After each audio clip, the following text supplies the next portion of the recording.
everybody, this is Dr. Nadeem and we are with Neelam Path Lectures, the Pursue series, which is pathology lectures and guidance for PG students and consultants. As you are aware, all our lectures are available on YouTube. We have a Telegram group which you can access and join to access all related lecture related information. We have a Google Drive where the PDF of all lectures are available and a master integration key by which you can navigate between the PDF and the YouTube. These are the disclaimers. We are with phase 3, which is recorded pathology lectures. And today we have Pursue 17J, which is hematolymphoid tumors. And the topic of the day is 5th edition of WHO Hematolymphoid Tumors Part 2, where we'll be talking about WHO5 versus WHO4R, and this is in specifics to lymphoid. To talk on this, we have Dr. Deepa, Anantha, Laxmi, NV, who's the Group Lab Director Operations, Dr. Remedies Lab, India. She has done her MBBS from Gandhi Medical College, Hyderabad, and MD Path from KNR, University of Health Sciences, Telangana. She has got an observership from Department of Hematopathology from ACTREC, another observership from Department of Cytopathology, TMH Mumbai, a training in autopsy pathology from KEM Hospital, Seth GS Medical College, Mumbai, advanced business management from IIM, healthcare management from ISB, MBA from Western Australia University. She's got multiple publications, certifications, and has been invited as speakers in various lectures and path podcasts. With this, I would request Dr. Deepa, Anantha, Laxmi, NV to start her lecture on a very important topic of the 5th edition of WHO Hematolymphoid Tumors Part 2. Over to you, Dr. Deepa. Thank you so much. Thank you for the kind introduction, sir. Hello, folks. Today we will continue the discussion on the nuances of the classification of hematolymphoid tumors by the WHO, with special focus on the lymphoid tumors. If you want to know about the journey and the history of how the WHO Blue Book was made, refer to my Part 1 lecture video of the myeloid section. As already alluded to in my last lecture, the International Agency for Research on Cancer, or the IARC, initiated the process of culminating the WHO Hem5 by 2018 by laying out governance rules and classification principles for the entire 5th edition series, which includes 14 volumes dedicated to the neoplasia of specific organ systems, hematolymphoid being one of them. The entire series was penned by 31 standing authors, 200 expert authors, and 1600 authors, while the hematolymphoid alone took 26 expert authors and 386 authors to conceptualize the book. The classification structure of the WHO Hem5 follows a lineage-based framework flowing broadly from the benign to the malignant and branching down to the category, family, type or disease, and then to the subtype. The lineage ontology molecular classification has been included wherever possible, and new landing spots have been created for knowledge growth. Whenever possible, a triad of attributes is chosen as the main framework of classification, which includes the lineage attribute, dominant clinical attribute, and the biological attribute. The lineage attribute is the flow cytometric or immunohistochemical characteristic of the tumor. The dominant clinical attribute is the general feature of the untreated disease, which include descriptors such as acute or chronic, cytopenias or cytosis, while the biological attribute includes the gene fusions, rearrangements, or mutations which define the genetic abnormality. Fusion is a term whenever it is used in the book. It means when the identity of the both genes are required for diagnosis or are desirable for diagnosis. For example, IGH-BCL2 fusion. And there is one more important thing, that wherever the word fusion is used, it's symbolically represented by an adaptation of the Human Genome Organization Nomenclature Committee recommendation of using 4 dots or a double colon mark whenever you find the word fusion. Rearrangement, on the other hand, is a genomic alteration in which both partners are not required for the diagnosis, or if multiple fusion partners have been identified. The WHO Hem5 is actually a systematic evolution of the prior classification that uses a hierarchical structure. But the hierarchical structure of the hematolymphoid is slightly different from that of the rest of the tumors in being more complex. It includes a level 1, which is lineage, for example, lymphoid, level 2, which is the category, for example, mature B cell, level 3, which is the family or the class, for example, large B cell lymphoma, and the level 4, which is the type or the entity, for example, diffuse large B cell lymphoma, NOS. An additional level 5 may be used in places, for example, DLBCL, NOS, germinal center B type. There is clearly a paradigm shift for the diagnosis of lymphoid, also more towards genetics and away from the morphology. Provisional entities are not created in WHO Hem5 as these by definition lack sufficient evidence. But WHO Hem5 has created a new terminology which is other defined genetic alterations. However, there is a set of support guidelines which have to be satisfied to avoid misuse. These include 4 points, which is having distinct molecular or cytogenetic features driven by established oncogenic mechanisms, not meeting subtype criteria under other tumor types with defining genetic abnormalities, having distinct pathological and clinical features including but not limited to response to therapeutic interventions, and at least 2 quality peer review publications by distinct investigator groups. This is envisioned as a landing spot for newer and rare entities that are being recognized by high throughput molecular techniques and replaces the word provisional entities. This is the entire map of the WHO hematolymphoid tumors. My first lecture has actually elucidated clearly the entire classification changes of the myeloid and histiocytic and dendritic neoplasms. Today we will move on to what is on the right hand side, which is the lymphoid malignancies. The entities and the subtypes have been formulated in such a way for implementation of the WHO Hem5 that it is globally possible in all types of settings to make a diagnosis. So, newly pathogenesis, cytology, diagnostic molecular pathology have been added. Along with this, the essential and desirable criteria have been added. The WHO Hem5 recognizes the increasing importance of genetic and other molecular data in evaluation of lymphoid neoplasia. However, consideration has also been given to the fact that the required diagnostic resources are not universally available.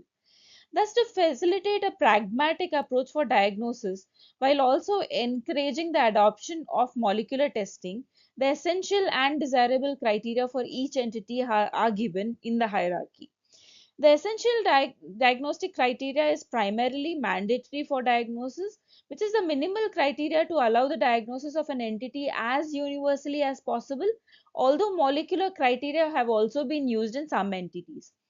The desirable criteria, on the other hand, is what is ideally required, which will actually aid in the confirmation and refinement of the diagnosis and usually require the application of an advanced technique for the final diagnosis. In circumstances where the resources are not available for a definitive diagnosis of an entity, a diagnostic level based on family also can be applied. The order of classification more or less follows the traditional major subgrouping system. That is, it goes through from precursor to mature and from indolent to aggressive. The three basic subtypes of the B and T cell are the same, which is tumor-like lesions, precursor lesions, then the mature lesions in both B and T cell subtypes. For the first time, there is an effort to prevent overdiagnosis of a lymphoma and to improve recognition of clinico-pathologically different entities or non-neoplastic conditions which mimic lymphomas or which represent the differential diagnosis. These also have been included in the WHO Hem5.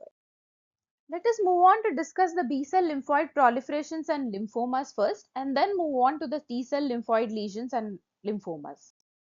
For the first time in the WHO Blue Book on Hematolymphoid Tumors, there is introduction of the term tumor-like lesions, which includes 5 entities. The first is the reactive B-cell rich lymphoid proliferations that can mimic lymphomas, which includes progressive transformation of germinal centers, infectious mononucleosis, florid reactive lymphoid hyperplasia, lymphoma-like lesions of the female genital tract, and SLE. There is also introduction of IgG4 related disease, which was not previously included as a separate entity, and these are known to mimic Castleman's disease. Castleman disease in the previous version was only a single multicentric Castleman disease with subtypes mentioned under it.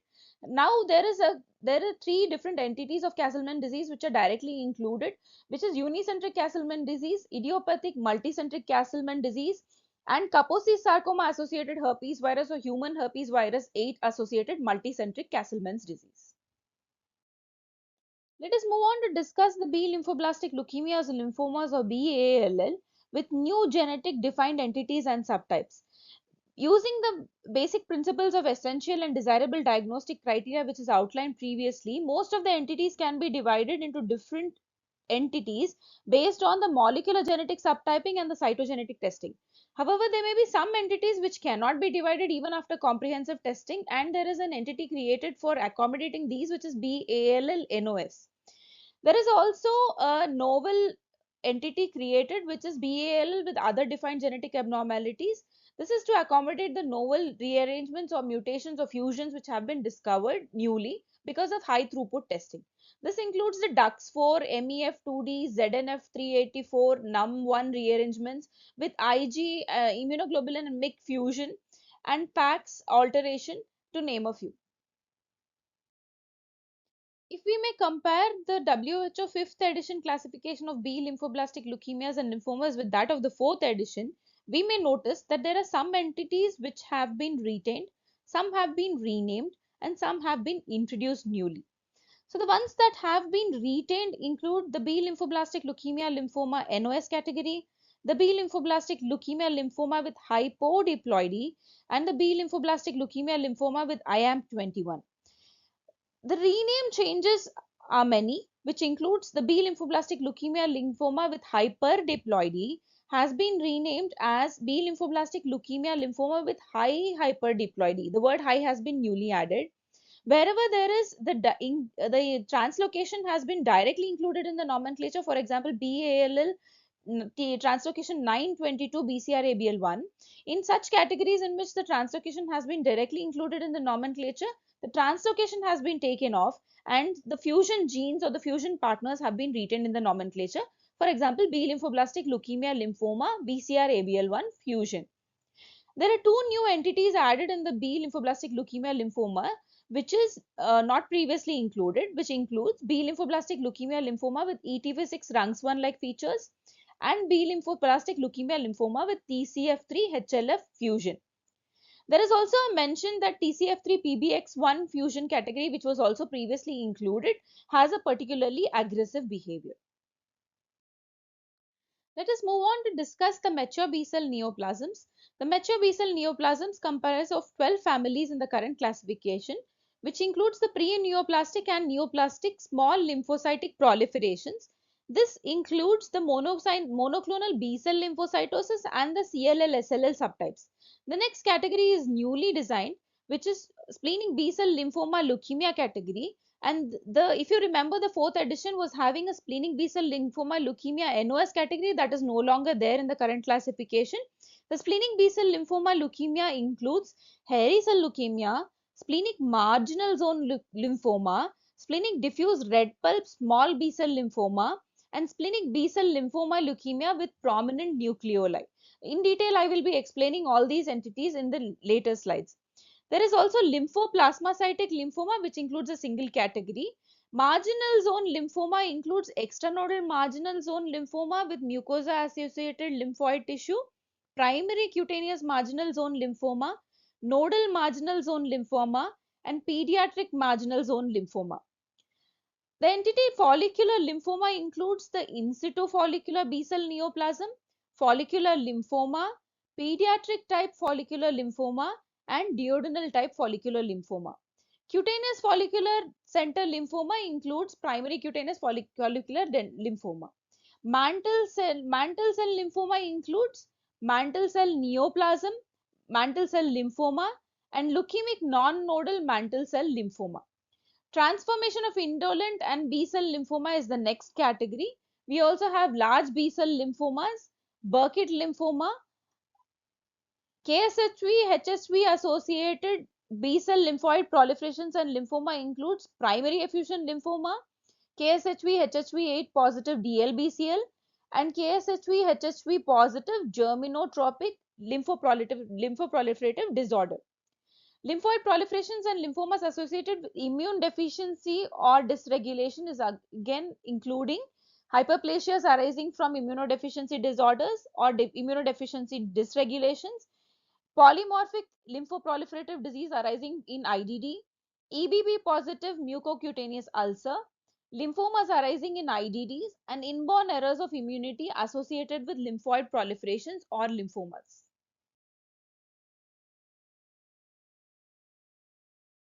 The first family among the mature B-cell neoplasms is the pre-neoplastic and neoplastic small lymphocytic proliferation, which currently includes only two entities, unlike three in the previous classification.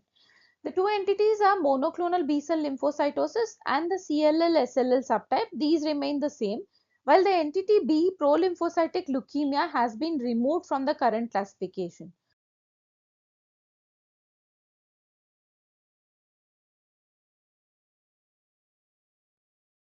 So what has happened to the B prolymphocytic leukemia lymphoma category, which is not included in the current classification? The ones which have greater than 15% prolymphocytes will now be categorized under prolymphocytic progression of the CLL. The ones with IGH CCND1 will be included under mantle cell lymphoma categories, and the remaining will come under the classification of splenic B-cell lymphoma leukemia with prominent nucleoli. It is also pertinent to understand that ICC, however, still retains the B prolymphocytic leukemia lymphoma category with a mention that the entity needs to be recognized only after rigorous exclusion of other lymphoid neoplasm, particularly the transformation of CLL, mantle cell lymphoma categories, and splenic marginal zone lymphoma categories. Let us discuss the monoclonal B-cell lymphocytosis. There are three types of monoclonal B-cell lymphocytosis: the low count monoclonal B-cell lymphocytosis, the CLL-SLL type monoclonal B-cell lymphocytosis, and the non-CLL-SLL type monoclonal B-cell lymphocytosis. The monoclonal B-cell lymphocytosis or the clonal B-cell expansion is a phenotype with B-cell count below 0.5 into 10 to the power of 9 with no other features diagnostic of B lymphoproliferative disorder.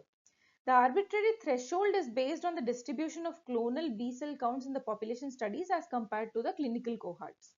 The CLL-SLL subtype of monoclonal B-cell lymphocytosis has a count of greater than 0.5 into 10 to the power of 9 and a total B-cell count of less than 5 into 10 to the power of 9 with no other features of CLL or SLL. The threshold of less than 5 into 10 to the power of 9 is arbitrary but identifies a group with very low likelihood of requiring treatment as compared to the individuals with the count between 5 to 10 into 10 to the power of 9. The non-CLL-SLL subtype of monoclonal B-cell lymphocytosis is any phenotype of B-cell expansion with no symptoms or features diagnostic of other mature B-cell neoplasm. The majority of these cases fall under the marginal zone origin. If you may remember, in the fourth edition, this entire classification was different. It was divided into chronic lymphocytic leukemia, atypical CLL and non-CLL subtypes, while the new classification identifies three different subtypes. Also, it is pertinent to note that ICC has given a special note on identification of tissue-based monoclonal B-cell lymphocytosis as an incidental nodal finding of an infiltrate of CLL type cells without proliferation centers in individuals without significant lymphadenopathy. Unlike the first subtype of monoclonal B-cell lymphocytosis, which is characterized by immune impairment with suboptimal response to vaccinations and increased risk of infection, the second type of pre-neoplastic and neoplastic small lymphocytic proliferations is CLL. CLL was diagnosed previously as a neoplasm of monomorphic small mature B cells which co-expresses CD5 and CD23 and requires a monoclonal B cell count of greater than 5 into 10 power of 9 with characteristic morphology and phenotype of CLL in peripheral blood. Currently, that diagnostic criteria has been changed with adaptation of the same essential and additional marker categories, which includes essential markers as CD5, CD19, CD20, CD23 and surface or cytoplasmic kappa and lambda light chains. And the additional targets include CD10, CD43, CD79B, CD81, CD200, and ROR1, which are useful in differential diagnosis from other subtypes of small lymphocytic proliferations. It is also mentioned that in addition to deletion 11q, deletion 13, and deletion 17p, trisomy 12 assessment and TP53 mutational analysis, immunoglobulin gene heavy chain variable region somatic hypermutation analysis, and B-cell receptor stereotype subset analysis are essential for full prognostic evaluation of CLL. Other than this, the karyotyping complexity and Bruton tyrosine kinase, PLCG2, BCL2 mutation status all remain as a desirable additional investigation in the context of a targeted therapy.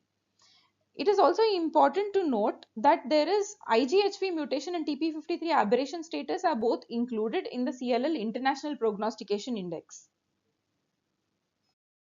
Out of the 12 families of mature B-cell lymphoma, the second is splenic B-cell lymphoma leukemia, which is composed of hairy cell leukemia, splenic marginal zone lymphoma, splenic diffuse red pulse small B-cell lymphoma, and splenic B-cell lymphoma leukemia with prominent nucleoli. There's not much change in the understanding of hairy cell leukemia and splenic marginal zone lymphoma. Hairy cell leukemia is a mature B-cell neoplasm with distinctive clinico-pathological features and has BRAF V600E somatic mutation in greater than 95% of the cases. While splenic marginal zone lymphoma surrounds and replaces the splenic white pulp germinal centers, there is effacement of the follicular mantle which merges with the peripheral marginal zone and is admixed with some scattered transformed blasts. Both small and larger cells may infiltrate the red pulp, and splenic hilar lymph nodes and bone marrow are usually involved.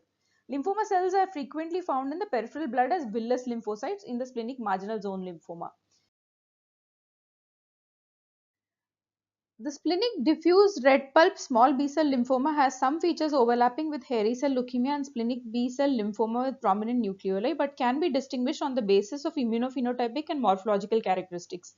A CD200 over CD180 mean fluorescence index ratio of less than 0.5 on flow cytometry is almost confirmatory of splenic diffuse red pulp lymphoma, and that is the way to differentiate on immunophenotypic characteristics from the other differentials. Morphologically, it is much easier if you get a pathological examination sample of the spleen, but in non-splenectomy cases, you can also diagnose it on the basis of the bone marrow examination. There are some characteristic features. For example, the splenic diffuse red pulp lymphoma has a prominent intrasinusoidal pattern, while splenic marginal zone lymphoma and splenic B-cell lymphoma with prominent nucleoli have a more diverse growth pattern in the bone marrow, and hairy cell leukemia shows a typical diffuse pattern with reticulin fibrosis. In absence of splenectomy specimen, however, the distinction is sometimes not possible. The new entity splenic B-cell lymphoma leukemia with prominent nucleoli replaces the previous term hairy cell leukemia variant after recognizing that the proliferation is biologically distinct from hairy cell leukemia, although morphologically the cells resemble those of hairy cell leukemia. The entity absorbs even the CD5 negative B prolymphocytic leukemia type which was present in the WHO 4th edition. These malignancies are negative for hairy cell leukemia markers like CD25, annexin A1, TRAP and CD123 and is known to be clinically more aggressive in being cladribine resistant. However, there is documentation of improved sensitivity to a combination drug like cladribine with rituximab or cladribine with bendamustine. The third family among the mature B-cell neoplasms is lymphoplasmacytic lymphoma. WHO HEM5 continues to recognize the two subtypes of lymphoplasmacytic lymphoma, which is IgM, lymphoplasmacytic lymphoma Waldenstrom's macroglobulinemia type, which accounts for 95% of the cases, and the non-Waldenstrom's macroglobulinemia lymphoplasmacytic lymphoma, which accounts for 5% of the cases. The non-Waldenstrom's macroglobulinemia type is further divided into three types based on the type of secretion of immunoglobulin. As the ones with IgG or IgA monoclonal protein, the non-secretory lymphoplasmacytic lymphoma, and the IgM lymphoplasmacytic lymphoma without the bone marrow involvement. On the other hand, the major chunk of the lymphoplasmacytic lymphoma is the IgM lymphoplasmacytic lymphoma Waldenstrom's macroglobulinemia type, which is further divided into two types based on the presence or absence of the MYD88 mutation. The presence or absence of MYD88 mutation also helps in differentiation of the lymphoplasmacytic lymphoma Waldenstrom's macroglobulinemia type from the extranodal marginal zone lymphomas and with plasmacytoid differentiation and from the plasma cell myeloma. Very rarely, some of the marginal zone lymphomas may show the MYD88 mutation. It is also recommended to check for the CXCR4 mutations which occur in 40% cases of lymphoplasmacytic lymphoma in concurrence with the MYD88 mutations. The reason being CXCR4 mutations, particularly the nonsense variants, have been associated with symptomatic hyperviscosity and clear resistance to ibrutinib therapy. The fourth family among the mature B-cell neoplasms is marginal zone lymphomas. The extranodal marginal zone lymphoma of mucosa-associated lymphoid tissue and the nodal marginal zone lymphoma were distinct entities in the fourth edition and are retained with the same status in the fifth edition. The pediatric nodal marginal zone lymphoma has been upgraded from a subtype under the nodal marginal zone lymphoma into a separate entity in the current edition. However, it has overlapping features with pediatric type follicular lymphoma but is considered as a separate entity. Primary cutaneous marginal zone lymphoma has also been designated as a separate entity in this particular edition because of distinct clinicopathological features. The extranodal marginal zone lymphoma, nodal marginal zone lymphoma and primary cutaneous marginal zone lymphoma have overlapping histological and immunological features. The fifth family among the mature B-cell neoplasms is follicular lymphoma, comprising of in situ follicular B-cell neoplasm, follicular lymphoma, pediatric type follicular lymphoma and duodenal follicular lymphoma. In situ follicular B-cell neoplasm used to be called in situ follicular neoplasia. The follicular lymphoma has been reclassified to include classic follicular lymphoma, follicular large B-cell lymphoma and follicular lymphoma with uncommon features. The follicular lymphoma category has undergone significant revision. More than 85% of the cases is still the classic follicular lymphoma, which at least in part has a follicular growth pattern and is composed of centrocytes and centroblasts that harbor the T1418 translocation and is associated with the IgH-BCL2 fusion. The second subcategory is follicular large B-cell lymphoma, which used to be the grade 3B of follicular lymphoma in the fourth edition. The third is the newly introduced subtype of uncommon features follicular lymphoma, which includes two subsets that diverge from the classic follicular lymphoma, one with blastoid or large centrocyte variant of cytological features and the other with predominantly diffuse growth pattern. What is also important to notice is that the grading is no longer mandatory in the classic follicular lymphoma. This decision has been taken after extensive discussions and evaluation of the literature centering on the reproducibility of grading and on its questionable clinical significance. The reason being, since the grading of follicular lymphoma is based on the enumeration of centroblasts per high power field, one of the major challenges is lack of consistent definition of a high power field area owing to the new advanced microscope which has a larger field of vision. So the reproducibility of the count of the centroblast per high power field is not easy between two different microscopes and two different pathologists looking at it. Hence the grading is not made mandatory. Another important thing is the clinical outcomes of follicular lymphoma grade 1, 2 and 3A are not significantly different. Therefore, the grading has been taken off from the latest classification. The next family among the mature B-cell neoplasms is the cutaneous follicular central lymphoma, which remains unchanged from the previous edition. Family among the mature B-cell neoplasms is mantle cell lymphoma, which is mature B-cell lymphoma with small to medium-sized monomorphic cells with CCND1 translocation in most of the cases. This translocation 11-14 leading to overexpression of Cyclin D1 and an abnormal SOX11 expression among these tumors. The in situ mantle cell neoplasia of the fourth edition has been renamed as in situ mantle cell neoplasm. Mantle cell lymphoma and leukemic non-mantle cell lymphoma remain the same. Additional rearrangements of CCND2, CCND3 and CCNE rearrangements have been identified as alternative mechanisms in the current fifth edition. Another important thing is in the ICC, the definition itself has been expanded to include the CCND2 and CCND3 rearrangements with Ig genes in the otherwise typical mantle cell lymphoma. The CCND2 CCND3 translocation by FISH or mRNA overexpression should be demonstrated in these cases. Mantle cell lymphoma cases with MIKEY rearrangement should not be included in the high grade B cell category. Another important thing is aggressive B-cell lymphoma with secondary CCND1 rearrangements also should not be diagnosed as mantle cell lymphoma. Among the three categories, the in situ mantle cell lymphoma represents the colonization of the mantle zones of the lymphoid follicles alone by B cells carrying the IGH-CCND1 fusion leading to Cyclin D1 overexpression.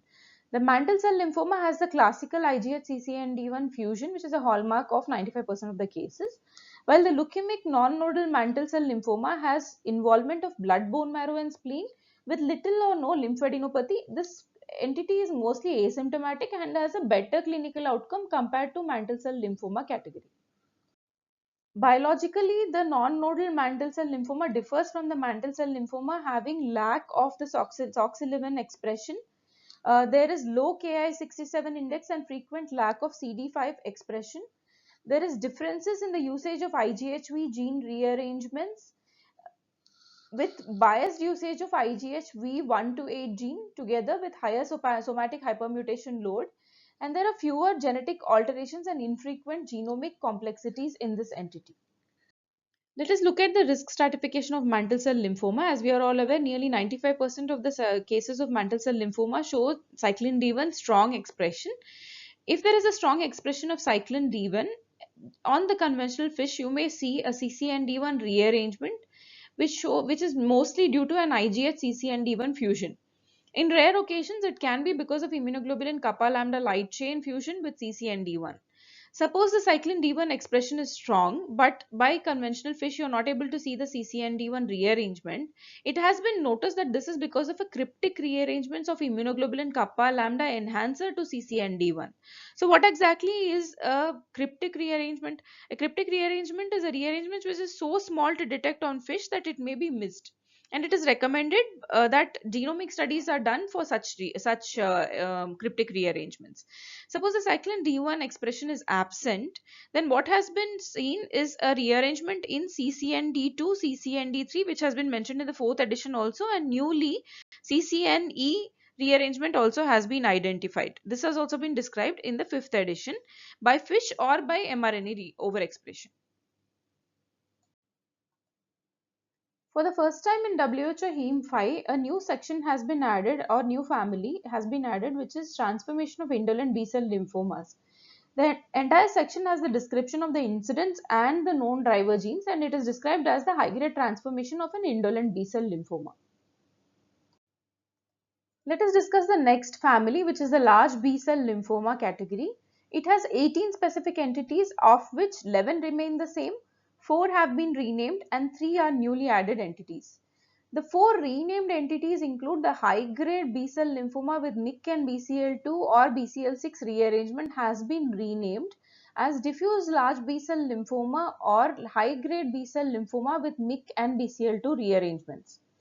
The Burkitt-like lymphoma with 11q aberration has been renamed as high-grade B-cell lymphoma with 11q aberration. The word Burkitt-like has been removed. The EBV-positive diffuse large B-cell lymphoma NOS has been renamed as EBV-positive diffuse large B-cell lymphoma. The word NOS has been removed. The B-cell lymphoma unclassifiable with features intermediate between DLBCL and classic Hodgkin's lymphoma has been renamed as mediastinal gray zone lymphoma. So these are the 4 renamed entities. The remaining 11 remain the same, and there are 3 entities which are newly added. The newly added entities include fibrin associated large B-cell lymphoma, fluid overload associated large B-cell lymphoma, and primary large B-cell lymphoma of immune privileged sites. Among the large B-cell lymphoma is the first category, which is the diffuse large B-cell lymphoma NOS. So the diffuse large B-cell lymphoma NOS represents the most common entity and is defined by a large cell morphology, mature B-cell phenotype, and lack of criteria that define the specific large B-cell lymphoma entities. The lymphomas encompassed by the diffuse large B-cell lymphoma NOS are morphologically and molecularly heterogeneous. Since most of the DLBCL NOS broadly recapitulate the differentiation of the maturation mechanism of activated germinal centers, 2 main subcategories are still continued to be recognized. The 2 main subcategories of DLBCL NOS is the germinal center B type and activated B cell type. Although there are multiple fusions and mutations which are recognized in these two subcategories, the article mentions that germinal center B type is related to a germinal center origin and is enriched by IGH-BCL2 fusion, which is T1418. And the mutational genes which are instrumental in this development are EZH2, GNA13, MEF2B, KMT2D, TNFR-SF14, B2M, and CREB. The activated B cell subtype, on the other hand, expresses the mutations of MID88, MUM1, IRF4, CD79B, and PIM1. The various mutational signatures of DLBCL NOS can be diagnosed by three methodologies: the gene expression profiling, the NGS, or the IHC. The IHC categories remain the same, which is germinal center B type and the activated B cell type. In the gene expression profiling, however, an additional category of unclassifiable has been added, which on the tumors which cannot be put under germinal center B type or the activated B cell type. By the NGS, it has been found that almost 150 genetic driver mutations are recurrently mutated in DLBCL, and approximately 8% of these genes are mutated in each and every patient. The WHO 5th edition recognizes 17 specific entities as large B-cell lymphoma other than the diffuse large B-cell lymphoma NOS category. For most of these entities, the biological concepts and the diagnostic strategies have remained largely unchanged compared to the 4th edition.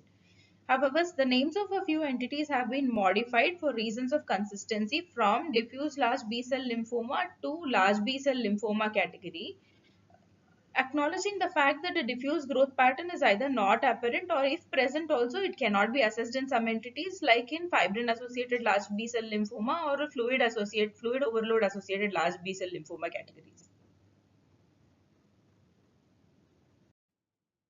Another important thing is whenever you are able to see large or intermediate blastoid cells, you have to do the MIK and BCL2 rearrangement testing. And if both MIK and BCL2 are rearranged with or without the rearrangement of BCL6, then the category that it has to be put into is DLBCL or high-grade B-cell lymphoma with BIK and BCL2 rearrangements. This is because these entities have a common gene expression profiling. They are closely related to follicular lymphoma and have similar biological features. Secondly, if there is this same large or intermediate cell or blastoid cell morphology and BCL2 is not rearranged while MIK and BCL6 are rearranged, then the category that it has to be put under based on morphology is DLBCL or high-grade B-cell lymphoma NOS category, and these have to be excluded from the DLBCL or high-grade B-cell lymphoma with MIK BCL2 rearrangements. They have variable gene expression profiling and have variable mutations and hence can't be placed in the ones with MIK and BCL2 rearrangements.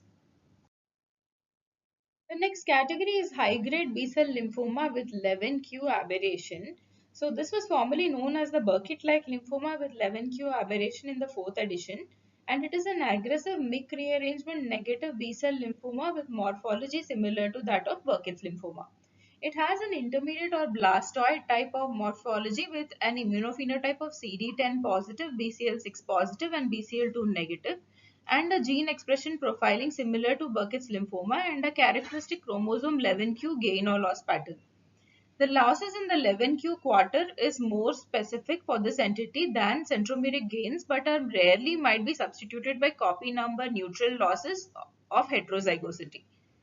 The more recent studies have confirmed that the mutational pattern, besides the pattern of genomic imbalances, is different from that of Burkitt's lymphoma and is more similar to that of DLBCL of germinal central B type. There are some similarities with Burkitt's lymphoma, while a few differences from Burkitt's lymphoma if we look at it. The similarities with Burkitt's lymphoma include the morphology, the profile which is CD10 BCL6 positive and BCL2 negative, and the gene expression profiling spectrum also which is similar to Burkitt's lymphoma. While the differences from Burkitt's lymphoma is MIK rearrangement negativity, spectrum of mutations that differ, and an ID3 TCF3 genomic alterations which are rare in this type of tumor. The next category is the large B-cell lymphoma of immune privileged sites. And as the name suggests, it is supposed to be diagnosed only in the immunocompetent patients, and it has three subtypes. the primary large B-cell lymphoma of the CNS, the primary large B-cell lymphoma of the vitreoretina, and the primary large B-cell lymphoma of the testis. So this is a new umbrella term introduced by the WHO HEMATOLYMPHOID to acknowledge the common biological features of a group of aggressive B-cell lymphomas that arise as a primary tumor in the CNS, vitreoretinal compartment, or the testis of immunocompetent patients. This new entity now combines the previous entity of primary DLBCL of CNS and primary DLBCL of vitreoretina and testis that were previously included among the DLBCL NOS category. They arise from the immunosanctuaries of the blood-brain, blood-retinal, and blood-testicular barriers and immune regulation systems within their respective primary sites and share a common immunophenotype and molecular features. They basically have the large B-cell lymphoma type of a morphology with the immunophenotype of that of an activated B-cell type, which is CD10 negative, MUM1 positive, and BCL6 positive. EBV, however, is usually negative. A concomitant MYD88 and CD79B mutation is present in mutation profile of most of these cases, along with immune evasion showing DLBCL type of genomic signature. It has to be kept in mind that this type of tumor is usually an aggressive one with a poor prognosis. The next category is the fluid overload associated large B-cell lymphoma, which is a new entity under the large B-cell lymphomas in the WHO HEM5, which is distinct from the primary efficient lymphoma. So this usually occurs in the elderly with an exclusive involvement of the body cavities and most commonly the pleural cavity. Please keep in mind that this happens only in patients without an underlying immunodeficiency and frequently have an underlying condition such as fluid overload, conditions such as chronic heart failure, renal failure, protein-losing enteropathy, or liver cirrhosis. The neoplastic cells exhibit a mature B-cell rather than plasmablastic immunophenotype, and Kaposi sarcoma herpes virus, human herpes virus testing is negative, while EBV is positive in 13 to 30% of the cases, and the genomic landscape differs essentially from primary efficient lymphoma significantly. The prognosis is also fairly favorable in contrast with the PEL. Let us now understand the differences between the primary efficient lymphoma and the fluid overload associated large B-cell lymphoma.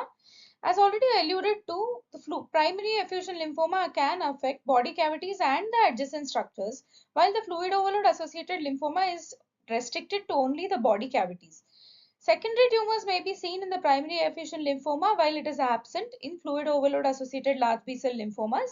The age of occurrence of these tumors, the primary effusion lymphoma can occur anywhere between the young age to middle age, while the fluid overload associated lymphoma occurs commonly in the immunocompetent elderly with the fluid overload status.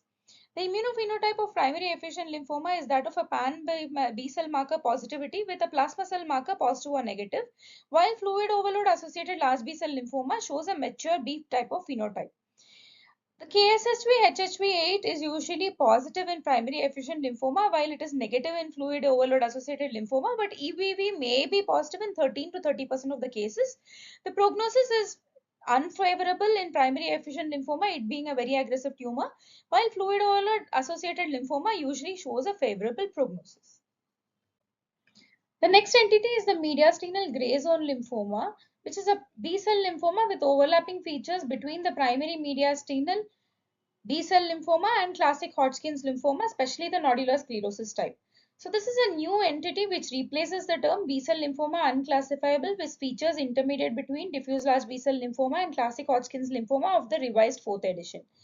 It has been taken into account that these lymphomas have specific features which are specific to the mediastinum and are a part of a distinct biological group. On the other hand, the tumors that are outside the mediastinum with similar characteristics are found to be having different gene expressions and hence are categorized under DLBCL NOS. The next entity is high-grade B-cell lymphoma NOS, which represents an aggressive mature B-cell lymphoma composed of medium-sized or blastoid cells that do not fit into any other well-defined entity discussed so far. The NGS-based analysis of the mutational spectrum and gene expression signature suggests that high-grade B-cell lymphoma NOS is a heterogeneous category, also including activated B-cell lymphomas with mutations of MYD88 and CD79B, etc. Most frequent mutations are found in KMT2D, which is 43%, and TP53, which is 30%. By gene expression profiling, most cases of high-grade B-cell lymphoma NOS have been reported to a group into unclassified cluster, and the remainder are variably classified in other type of clusters. Interestingly, gene expression profiling showed that 54% of the high-grade B-cell lymphoma NOS harbor the double hit signature.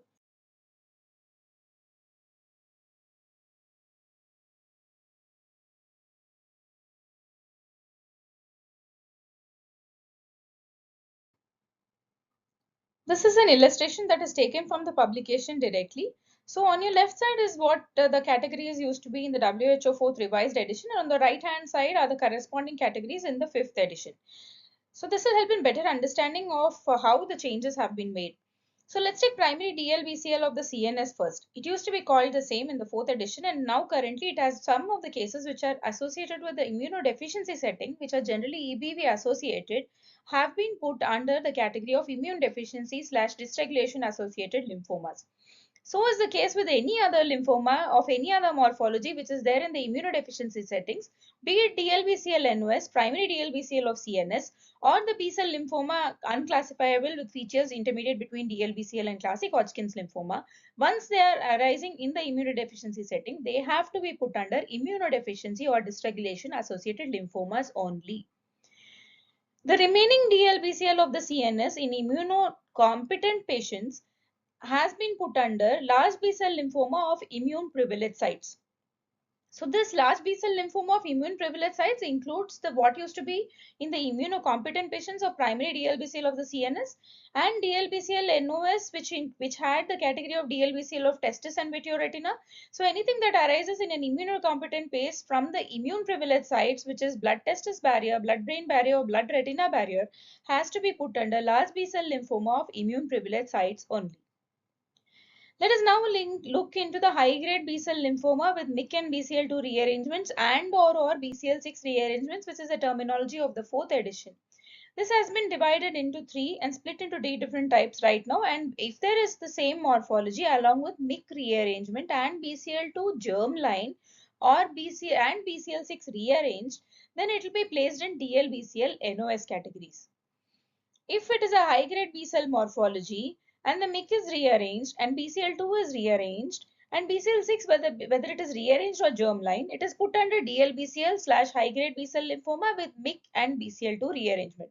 This is a separate category which which absorbs all the tumors which have MYC and BCL2 rearrangement, irrespective of the rearrangement or germline status of BCL6. If there is a high-grade B-cell lymphoma with MYC rearrangement and BCL2 rearranged and BCL6 rearranged or germline, there are some rare B-cell lymphomas which have to be categorized separately. So these rare B-cell lymphomas include fluid overload associated lymphoma with MYC and BCL2 rearrangement and follicular lymphomas of MYC and BCL2 rearrangements. So in case it is of the fluid overload type of lymphoma which affects only the fluid cavities, or if it is a follicular lymphoma of MYC and BCL2 rearrangement, it comes under the category of rare B-cell lymphomas, and that need not be put under DLBCL / high-grade B-cell lymphoma with MYC and BCL2 rearrangement.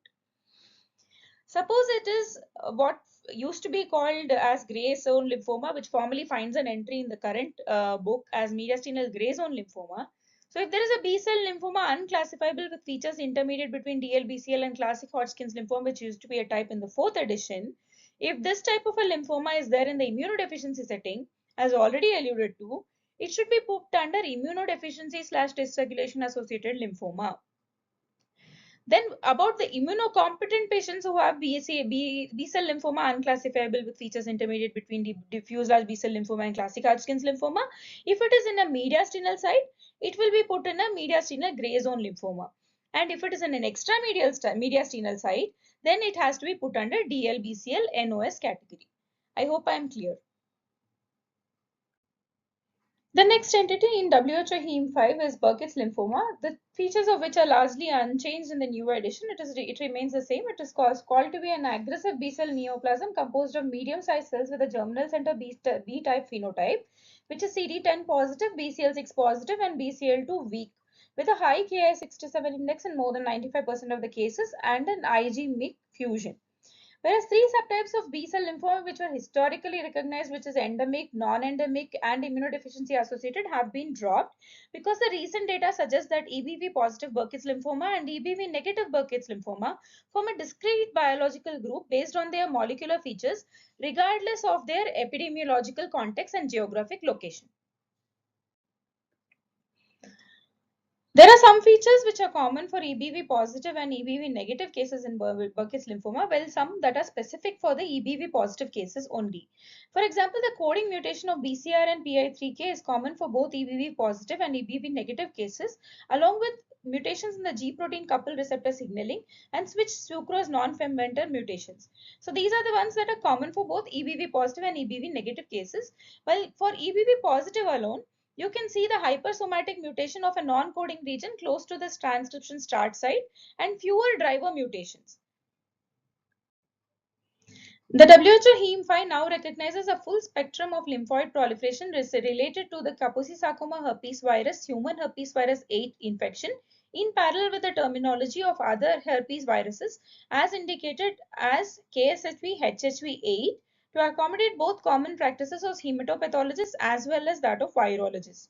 So this includes primary effusion lymphoma, KSHV HHV8 positive diffuse large B-cell lymphoma, and KSHV HHV8 positive germinotropic lymphoproliferative disorders.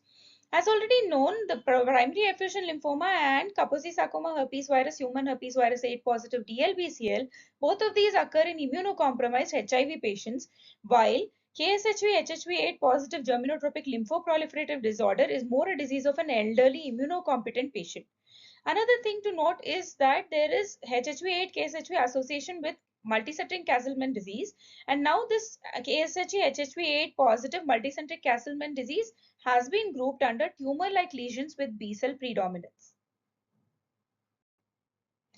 The next entity is the lymphoid proliferations and lymphomas associated with immunodeficiency and dysregulation. There was a lot of work that was done on the field of immunodeficiency and dysregulation settings from where the lymphomas arose, and there was a unifying nomenclature proposed by a workshop on immunodeficiency and dysregulation organized by the Society of Hematopathology and European Association for Hematopathology in 2015. So this framework focuses on shared histologic and pathogenic features as well as accommodates distinct causal associations of specific lesions and specific clinical and therapeutic consequences. So what used to be a separate chapter in the previous fourth edition, for example, like primary immunodeficiency associated, HIV associated, post-transplant association and other iatrogenic immunodeficiencies is put into a unified type of a framework. So this will help in better clinical diagnosis. So the categories under the current lymphoid proliferations and lymphomas associated with immunodeficiency and dysregulation includes hyperplasia arising from immunodeficiency and dysregulation. So this type was not previously included and it encompasses non-destructive post-transplant lymphoproliferative disorders. Then the next category is polymorphic lymphoproliferative disorder arising from immunodeficiency or dysregulation. This was also not previously included, but it encompasses the polymorphic post-transplant lymphoproliferative disorders or iatrogenic immunodeficiency associated lymphoproliferative disorders. Next is EBV positive mucocutaneous ulcer, which was the same category as before. The next is lymphoid proliferations and lymphomas arising from immunodeficiency or dysregulation. It encompasses the monomorphic post-transplant lymphoproliferative disorders and classic Hodgkin lymphoma post-transplant setting and lymphomas associated with HIV infection, among others. The fifth category is inborn errors of immunity associated lymphoid proliferations and lymphoma. So this includes what used to be lymphoid proliferation and diseases associated with primary immune disorders. So these are the 5 basic categories that are included under lymphoid proliferations and lymphomas with immunodeficiency and dysregulation in the current WHO 5th edition. The new standardized nomenclature of the lymphoproliferative disorders and lymphomas associated with immune deficiency and dysregulation. This combines all relevant data in the reporting format as follows. So it uses the histological diagnosis according to the accepted criteria and terminology, whether or no there is presence or absence of an oncogenic virus in the setting, and whether the clinical setting or immunodeficiency background played a role. So based on these 3 characteristics, what is put under the 3-part nomenclature is under the histological diagnosis is hyperplasia, if then specify the type, polymorphic lymphoproliferative disorder or no, mucocutaneous ulcer type or lymphoma type, classify whether it is an immunocompetent patient. Viral association, whether EBV is positive or negative, KSSV, HHV8 is positive or negative. Immunodeficiency or dysregulation setting, whether it is an inborn error of immunity, then use the specific type, HIV infection, post-transplant setting, autoimmune disease, iatrogenic therapy related, or immune senescence. So these are the three basic categories, which is histological diagnosis, viral association, and immunodeficiency or dysregulation setting, which is there in the three-part nomenclature of the latest classification. Also, it may be important to note that the primary immunodeficiency associated with germline mutation has been renamed as inborn errors of immunity by the International Union of Immunological Society, a terminology which is now adapted in the WHO HEM5. This is another illustration that is taken from the publication, and what you may see on the left side is what previously used to be the categories among these immunodeficiency related lymphomas in the fourth edition versus what it is in the fifth edition. So in the fourth edition, there used to be 4 chapters for immunodeficiency associated lymphomas, which is post-transplant lymphoproliferative disorders, lymphomas associated with HIV infection, other iatrogenic immunodeficiency associated lymphoproliferative disorder, and lymphoproliferative disorder associated with primary immune deficiency disorders. So now, according to the latest classification, it is taken on the basis of the histological diagnosis, presence or absence of oncogenic viruses, and the clinical settings into these particular categories. The next entity we would discuss is Hodgkin's lymphoma. So in the fifth edition, the classic Hodgkin's lymphoma is more clearly defined from its mimickers. The nodular lymphocyte predominant Hodgkin's lymphoma is on the way, but not yet nodular lymphocyte predominant B-cell lymphoma, in the sense the nomenclature has not been changed permanently yet. There are some features of classic Hodgkin's lymphoma which are retained, while there are new additions to the description of classic Hodgkin's lymphoma. The classic Hodgkin's lymphoma, as we all know, comprises of a group of B-cell neoplasms which are derived from the germinal center B cells with low tumor cells embedded in a reactive microenvironment rich in immune cells. There are large Hodgkin's or Reed-Sternberg type of cells which are characteristically having a defective B-cell program, as all of us know. So the definition is retained. The defining immunophenotype is retained as per the WHO 4R, and the criteria to divide them into multiple subtypes, which is nodular sclerosis, mixed cellularity, lymphocyte rich, and lymphocyte depleted, is retained. However, with the modern treatment protocols, it has been noticed that the subtypes have lost most of its prognostic relevance. However, there is still merit in describing these subtypes to support the epidemiological and translational studies, since specific subtypes are associated with different clinical features and underlying biologies. While the basic description is unchanged, substantially since the last century, WHO HEM5 includes a comprehensive section on the etiology and pathogenesis of classic Hodgkin's lymphoma newly. In particular, incorporating the new data on critical role of microenvironment in modulating the disease has been substantially added in this particular edition.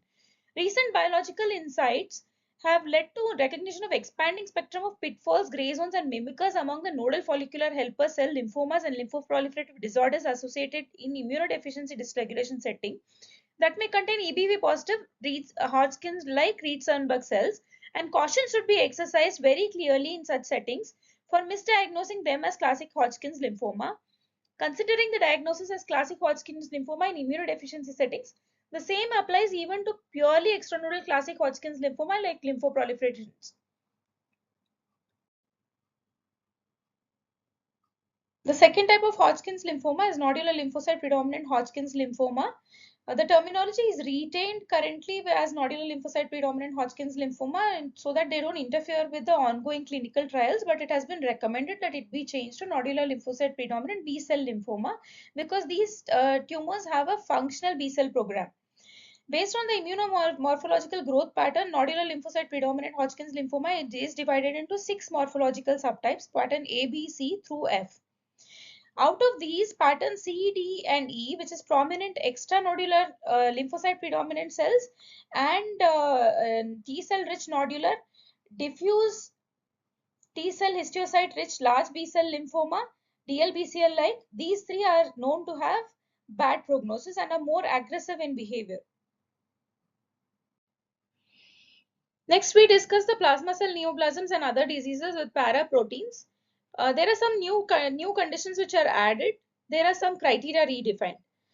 The new conditions that are added is cold agglutinin disease, monoclonal gammopathy of renal significance, Tempe syndrome, which was provisional before, finds a formal entry in the current book, and a newly added ESOP syndrome is added in the plasma cell neoplasm associated with paraneoplastic syndromes. So what is cold agglutinin disease? Cold agglutinin disease is an autoimmune hemolytic anemia mediated by monoclonal cold agglutinins and driven by an underlying clonal B-cell lymphoid proliferation which does not fulfill the criteria of B-cell lymphoma. And this has a fourfold higher incidence in colder countries.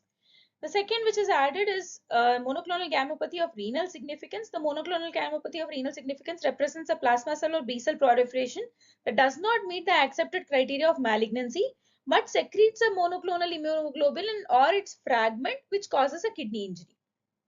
So it has been also noticed that 1.5% of the MGUSs are actually monoclonal gammopathy of renal significance. Coming to the change in stratification, the IgM and non-IgM risk stratification has been added.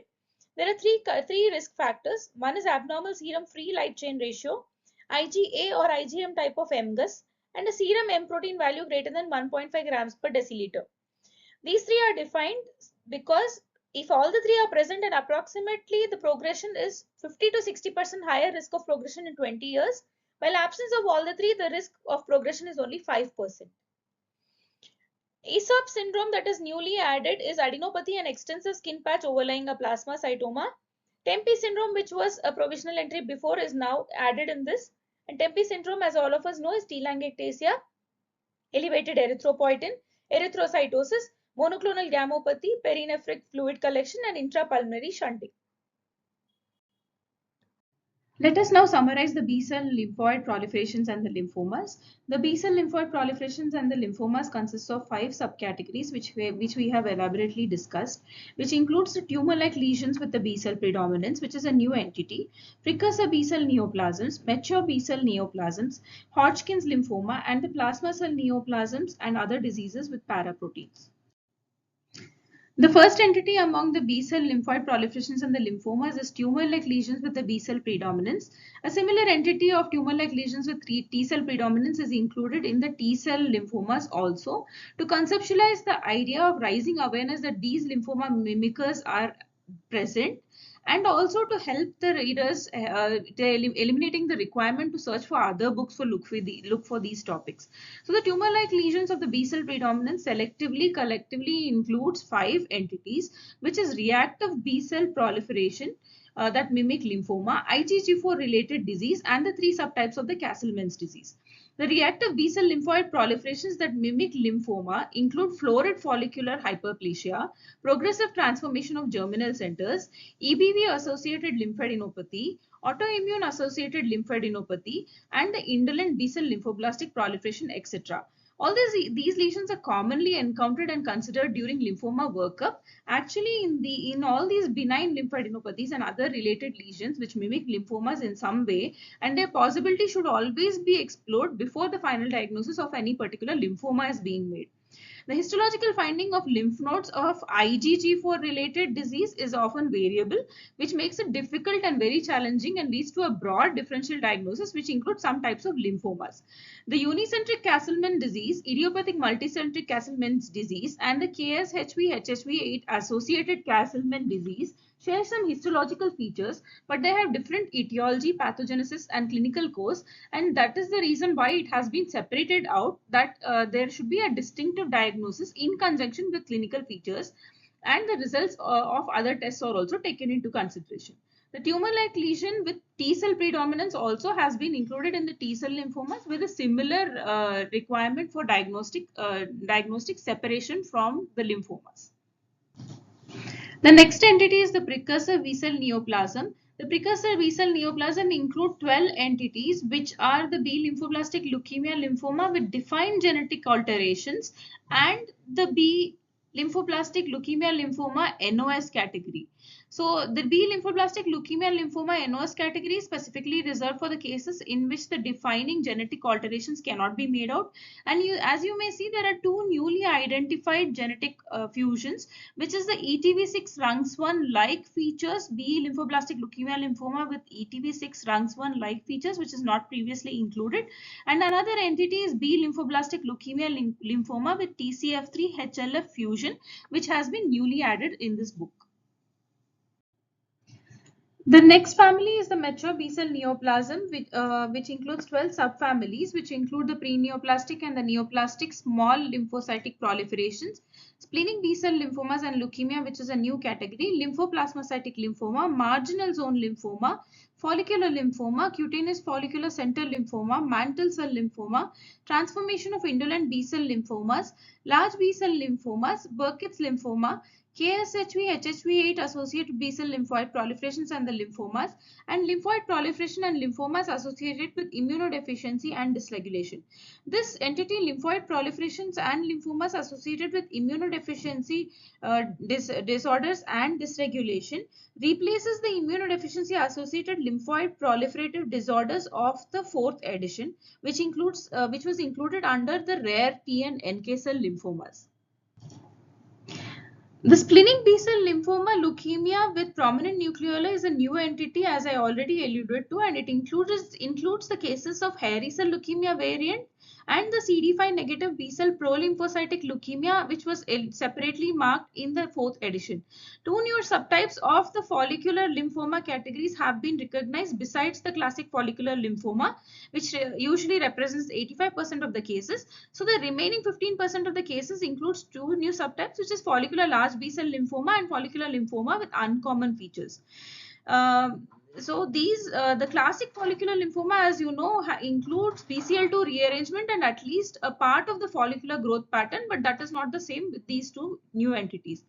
The follicular large B-cell lymphoma subtype mostly represents the follicular lymphoma grade 3B of the fourth edition, and the uncommon features follicular lymphoma includes two subtypes with histomorphological features significantly different from the classic follicular lymphoma. One of these subtypes includes the blastoid or large centrocyte type of a cytology, while the other demonstrates a predominantly diffuse growth pattern. And it is also important to note that the ones with the blastoid morphology has a variant immunophenotypic and genotypic features and is associated with a more aggressive behavior and an inferior survival outcome. The large B-cell lymphoma subfamily is included under the mature B-cell neoplasms, which includes the DLBCL NOS. So other than this, there are three new entities which are added, which is fibrin-associated large B-cell lymphoma, which was previously considered a subtype of diffuse large B-cell lymphoma associated with chronic inflammation. Another new entity that is added in this subcategory is fluid overload associated large B-cell lymphoma. The fluid overload associated large B-cell lymphoma is a new entity that is frequently associated with the underlying condition causing fluid overload, especially in the elderly, and it is distinct from the primary effusion lymphoma by its different immunophenotypic associations and lack of association with the KSHV HHV8. The other new entity that is added in the large B-cell lymphoma is primary large B-cell lymphoma of immune privileged sites.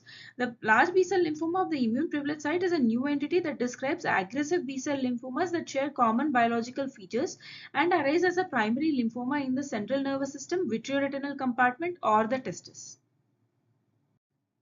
The basic description of the Hodgkin's lymphoma remains more or less the same. The classic Hodgkin's lymphoma remains the same.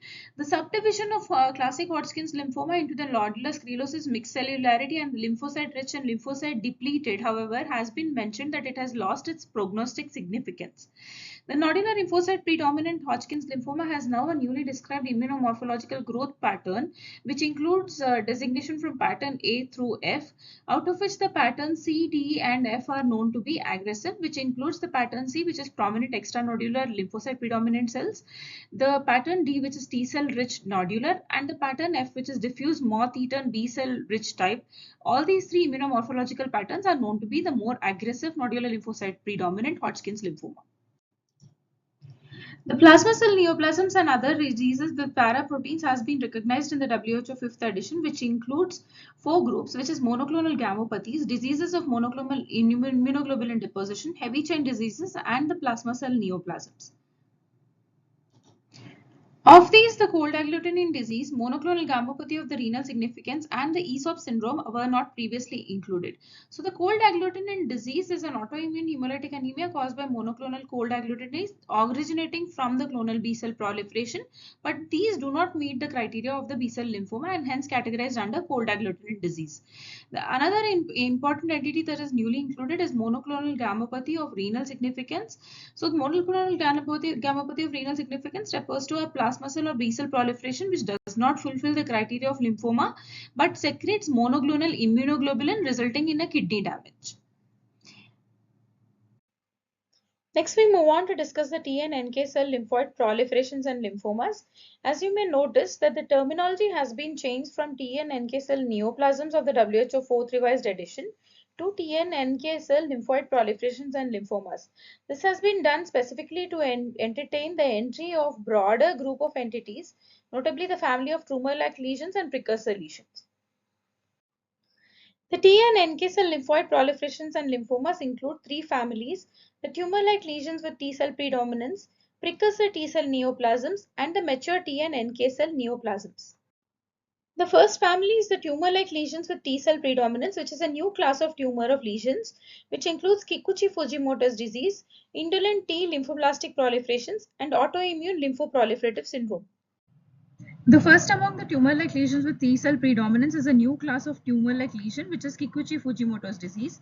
The Kikuchi-Fujimoto's disease commonly shows large aggregates and sheets of T lymphoblasts and histiocytes, accompanied by prominent apoptosis in the lymph nodes, and it mimics the peripheral T-cell lymphoma (NOS).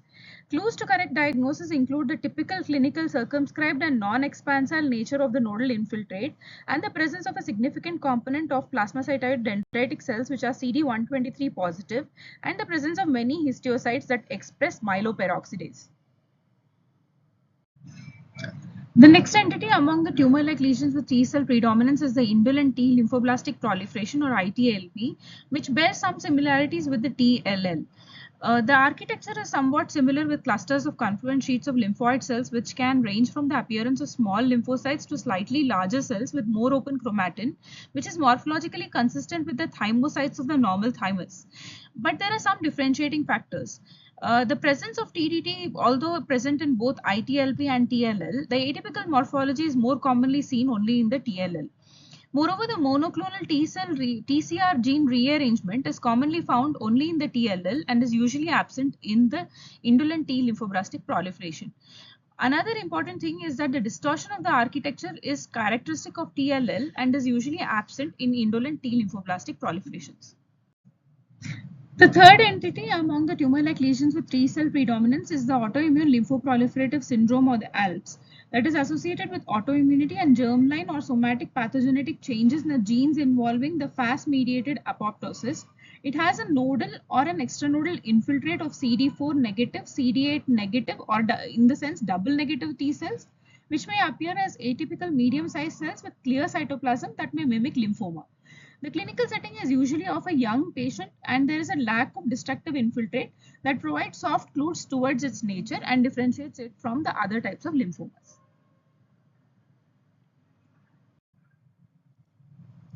The next is the precursor T-cell neoplasms, which consists of T lymphoblastic leukemia lymphoma (NOS) and early T precursor lymphoblastic leukemia lymphoma. The early T precursor leukemia lymphoma includes gene expression profiling corresponding to that of the early stages of normal precursor T cells and hence the nomenclature, while compared to the former entity.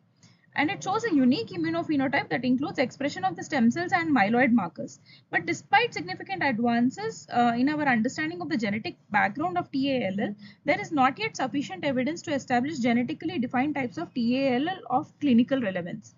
What used to be included in the 4th edition under this entity also includes NK lymphoblastic leukemia lymphoma, which has now been deleted in the latest book, and it is not separately listed now because of lack of clear-cut and reliable diagnostic criteria and lack of published information on the expression of NK cell associated antigens such as CD94 and CD161 and marked morphological and immunophenotypic overlap between these entities, such as a blastic plasmacytoid dendritic cell neoplasm, CD56 positivity, TALL, CD56 positive acute myeloid leukemia, and CD56 positive acute undifferentiated leukemia.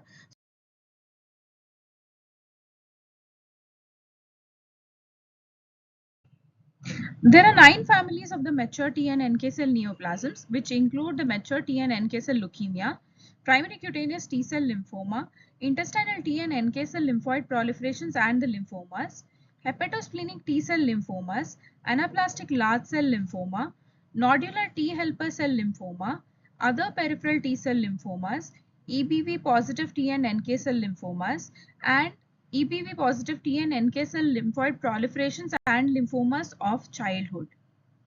The first family among the mature T and NK cell neoplasms is the mature T and NK cell leukemias. So this primarily consists of the neoplastic T and NK cell proliferation that present as a leukemic disease and not like a lymphoma. So this includes the T prolymphocytic leukemia, T large granular lymphocytic leukemia, NK large granular lymphocytic leukemia, adult T cell leukemia lymphoma, Sézary syndrome, and the aggressive NK cell leukemia.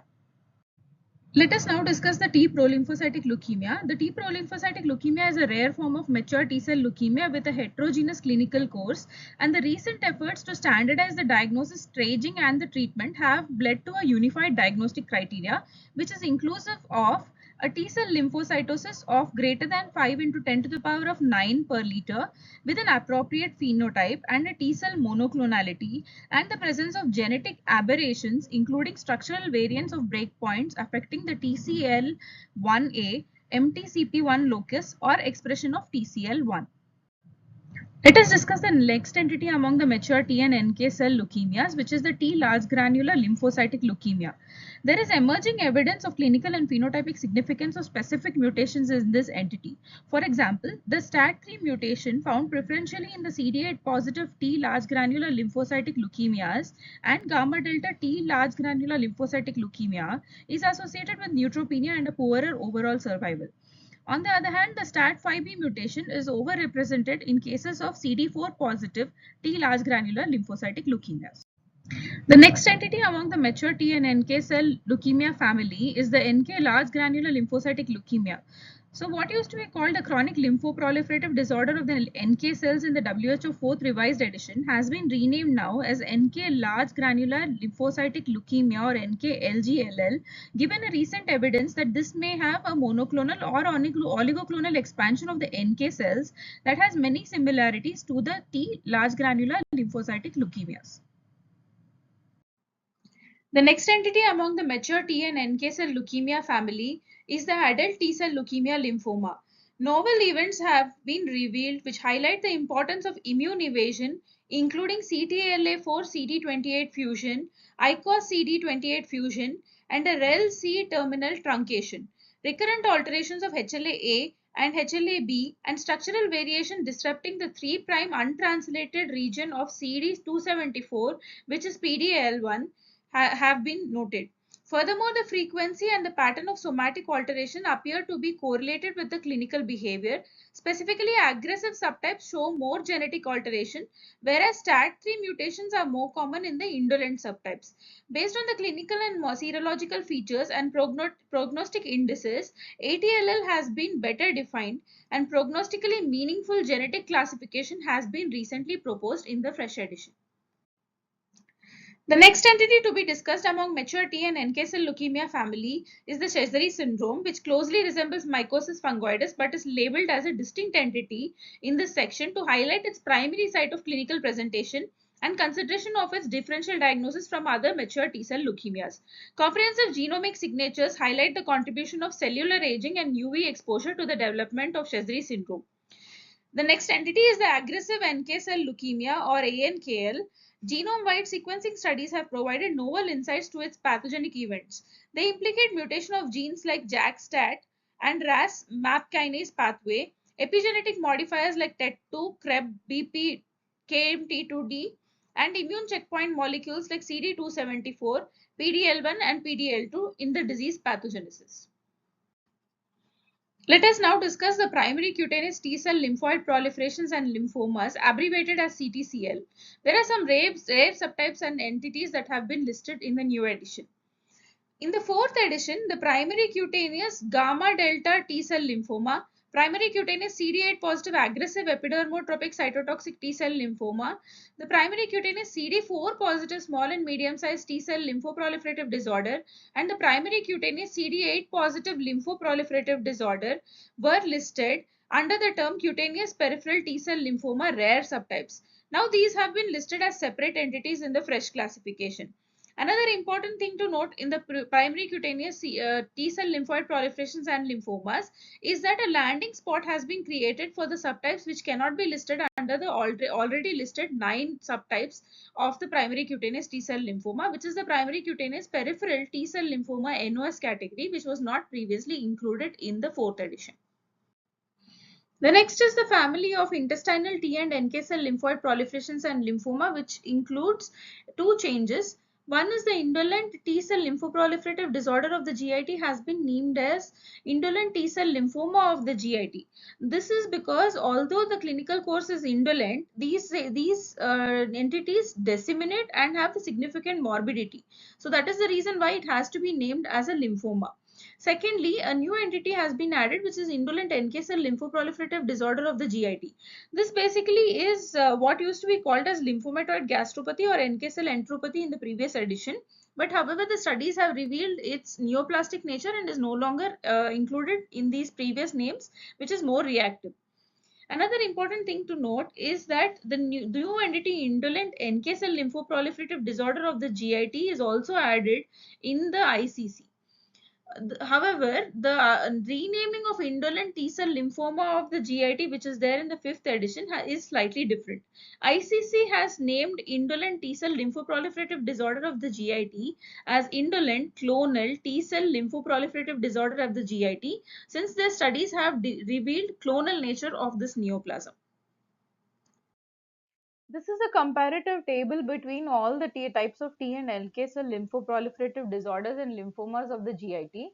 So the entities that are discussed in the article are indolent T-cell lymphoma of the GIT, indolent NK cell lymphoproliferative disease of the GIT, enteropathy associated T-cell lymphoma, monomorphic epitheliotropic intestinal T-cell lymphoma, and the extranodal NK T-cell lymphoma. Of these entities, if you may observe, the enteropathy associated T-cell lymphoma, monomorphic epitheliotropic T-cell lymphoma, and extranodal NK T-cell lymphoma are the 3 entities which are aggressive.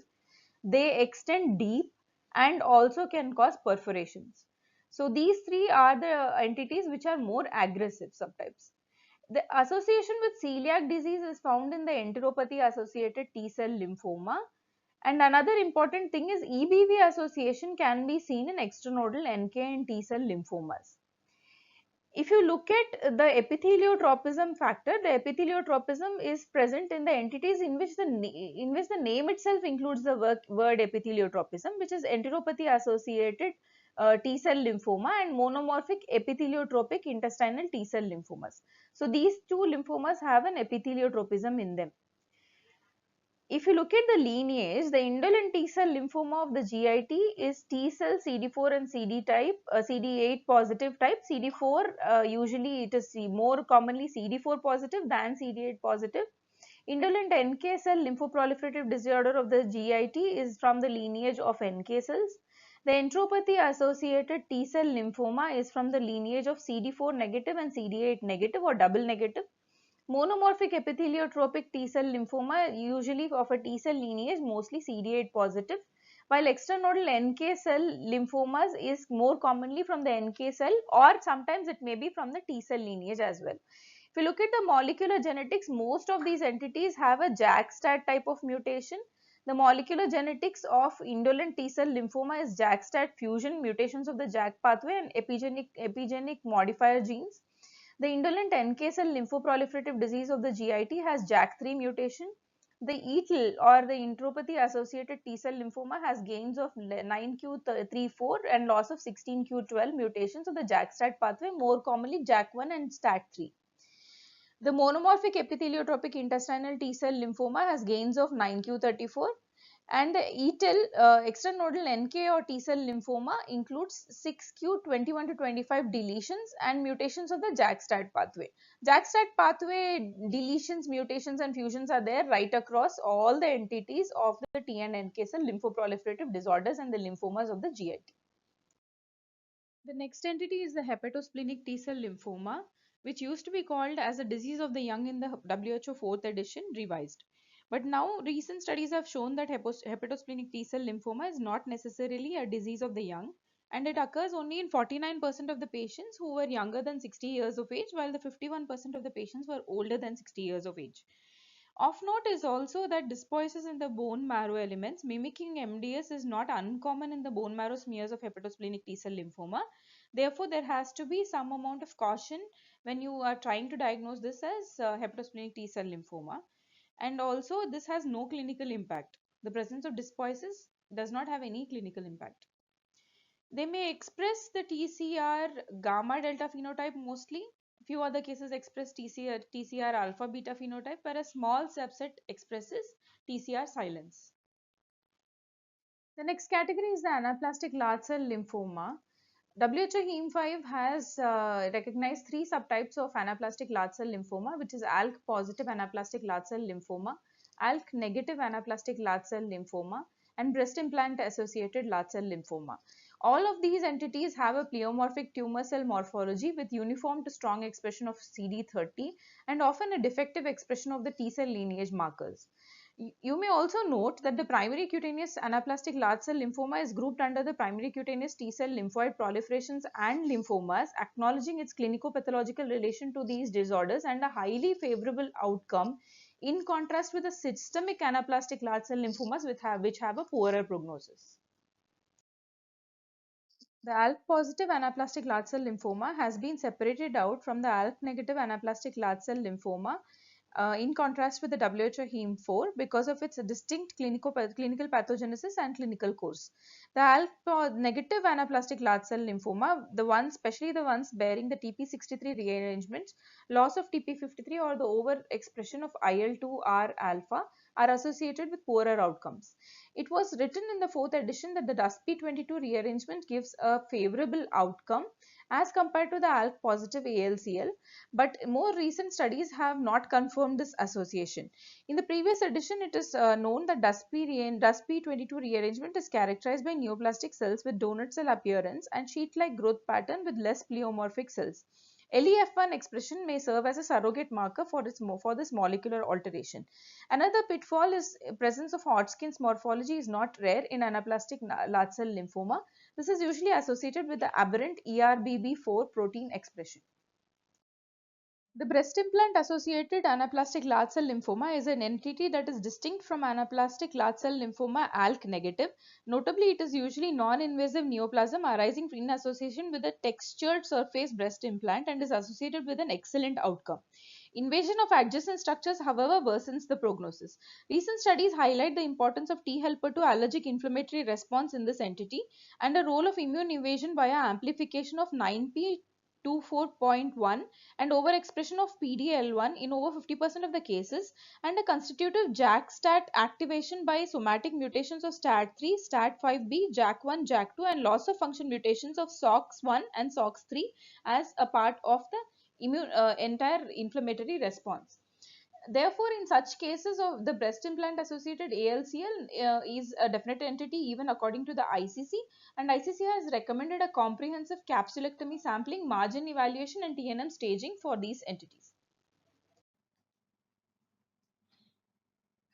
The nodal T follicular helper cell lymphoma is a new nomenclature which unites three family members. So what used to be called as diseases before are regarded now as entities within this family. The angioimmunoblastic T-cell lymphoma is now called nodal T follicular helper cell lymphoma angioimmunoblastic type.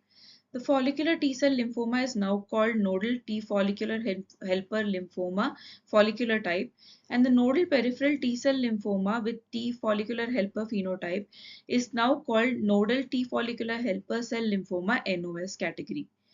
So what is the requirement to be categorized under the T follicular helper cell lymphoma is presence of at least two T follicular helper cell markers along with CD4 positivity. Among these categories, the nodal T follicular helper cell lymphoma angioimmunoblastic type has distinct clinical and morphological immunophenotypic characteristics and mutational profiles. Generally, the nodal T follicular helper cell lymphoma angioimmunoblastic type is characterized by a stepwise acquisition of somatic changes of TET2 and DNM3-3A, and it occurs in early hemopoietic stem cells, while RHOA and IDH2 mutations are present in neoplastic T follicular helper cell population. On the other hand, the nodal T follicular helper cell follicular type and the NOS type express the other T follicular lymphoma markers, which includes PD1, ICOS, CXCL13, CD10, and BCL6. The nodal T follicular helper cell lymphoma NOS category is recommended for the term where CD4 positive lymphomas are present with T follicular helper phenotype but cannot be categorized under the angioimmunoblastic or the follicular subtype. Caution, however, must be exercised while putting this diagnosis for co-biopsies, and for co-biopsies it is recommended not to use this terminology but to use the nodal T follicular helper cell lymphoma as the category. The other peripheral T and NK cell lymphomas that are described in the WHO 5th edition include firstly the peripheral T-cell lymphoma leukemia NOS category. As we all know that this is a diagnosis of exclusion, with the differential diagnosis being the nodal T follicular helper cell lymphomas. Two biological variants have been described in the 5th book, which is the PTCL with TBX21, which corresponds to the T helper 1 phenotype and is known to be aggressive, and the second category is the PTCL with GATA3, which is the T helper 2 phenotype and less aggressive. The next category is extranodal NK T-cell lymphoma, and the qualifier nasal type word has been dropped because of multiple other locations also where this tumor has been found. The new L-asperginase based chemotherapy in combination with radiotherapy has improved its outcome, and also there is a promise in the refractory and relapsed cases for better outcome with immune checkpoint inhibitor therapy. The third category that has been described in the other peripheral T and NK cell lymphomas is the intravascular NK T cell lymphoma, which was described in the WHO 4th edition under the extranodal NK T cell lymphomas, but now it has been placed under the aggressive NK T cell leukemia category because of its nosocomial origin. The next family that is described is the EBV positive NK T cell lymphoma, which includes EBV positive nodal T and NK cell lymphoma. The nodal EBV positive T and NK cell lymphoma occurs usually in the East Asians and is now recognized as a distinct entity in the WHO HEMATOLYMPHOID, while previously it was submitted as a subtype under the entity of PTCL-NOS. These patients typically present with lymphadenopathy with or without the extranodal involvement, advanced stage disease and B symptoms, and they have dismal prognosis. Morphologically, this lymphoma resembles the diffuse large B-cell lymphoma, however lacks coagulative necrosis and angioinvasion characteristic of extranodal T and NK cell lymphoma. It more often shows cytotoxic T-cell rather than the NK cell immunophenotype. EBV is usually positive. By definition, it has to be positive. The genetic landscape differs from that of ENKTL, and most commonly mutated gene is the TET2 gene. If we look into the EBV positive T and NK cell lymphoid proliferations and lymphomas of childhood, there are certain terminology revisions that have occurred. The classification introduces several changes in the terminology reflecting the morphological overlap between these entities. The systemic hydrovacciniform lymphoproliferative disorder shows persistent systemic symptoms of chronic active EBV infection, and this with the hydrovacciniform should be distinguished from the ones without the hydrovacciniform, which actually has a more aggressive clinical course. Moreover, the fatal outcome in the absence of hemopoietic stem cell transplantation has led to the replacement of former terminology of chronic active EBV infection systemic form with systemic chronic active EBV disease.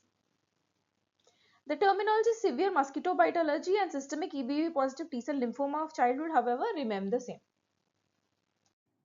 Let us summarize the T and NK cell lymphoid proliferations and the lymphomas. The T and NK cell lymphoid proliferations and the lymphomas include T3 entities, which is tumor-like lesions with T-cell predominance, precursor T-cell neoplasms, and the mature T and NK cell neoplasm. Among the tumor-like lesions with T-cell predominance includes three entities, which is Kikuchi-Fujimoto's disease, indolent T-lymphoblastic proliferation, and the autoimmune lymphoproliferative syndrome. The indolent T-lymphoblastic proliferation shows proliferation of non-clonal T-lymphoblasts in the lymph node with preserved nodal architecture. The ITLP can be associated with benign lesions such as Castleman disease and certain malignancies as well. So it is also important that rare T lymphoblastic leukemia lymphoma cases may have some features overlapping with the indolent T lymphoblastic proliferation, and hence a thorough workup has to be done before categorizing anything under indolent T lymphoblastic proliferation. In the sense, all the T lymphoblastic lymphomas and leukemia should be ruled out before characterizing it under indolent T lymphoblastic proliferations or lymphomas. Next, the next category is the precursor T-cell neoplasms, which includes T lymphoblastic leukemia lymphoma (NOS), the early T precursor lymphoblastic leukemia lymphoma, and also important to note that NK lymphoblastic leukemia lymphoma, which was a category under the fourth revised edition, is no longer an entity in the precursor T-cell neoplasms of the fifth edition. The family of mature T and NK cell neoplasms include 9 subfamilies, the first of which is mature T and NK cell leukemia, which includes 6 entities: the T prolymphocytic leukemia, T large granulocytic lymphocytic leukemia, NK large granular lymphocytic leukemia, adult T cell leukemia lymphoma, Sézary syndrome, and aggressive NK cell leukemia. The next subfamily is the primary cutaneous T-cell lymphoma, which includes 9 entities, which is primary cutaneous CD4 positive small and medium-sized T-cell lymphoproliferative disorder, primary cutaneous acral CD8 positive lymphoproliferative disorder, which is the renaming of primary cutaneous acral CD8 positive T-cell lymphoma, mycosis fungoides, primary cutaneous CD30 positive T-cell lymphoproliferative disorder and lymphomatoid papulosis, primary cutaneous CD30 positive T-cell lymphoproliferative disorder, primary cutaneous anaplastic large cell lymphoma, subcutaneous panniculitis like T-cell lymphoma, primary cutaneous gamma delta T-cell lymphoma, primary cutaneous CD8 positive aggressive epidermotropic cytotoxic T-cell lymphoma, primary cutaneous peripheral T-cell lymphoma (NOS) categories.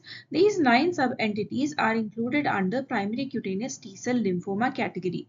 The intestinal T and LK cell lymphoid proliferations and lymphoma include 5 subcategories, which is indolent T-cell lymphoma of the GIT, indolent NK cell lymphoma of the GIT, enteropathy associated T-cell lymphoma, monomorphic epitheliotropic intestinal T-cell lymphoma, and the intestinal T-cell lymphoma (NOS) category.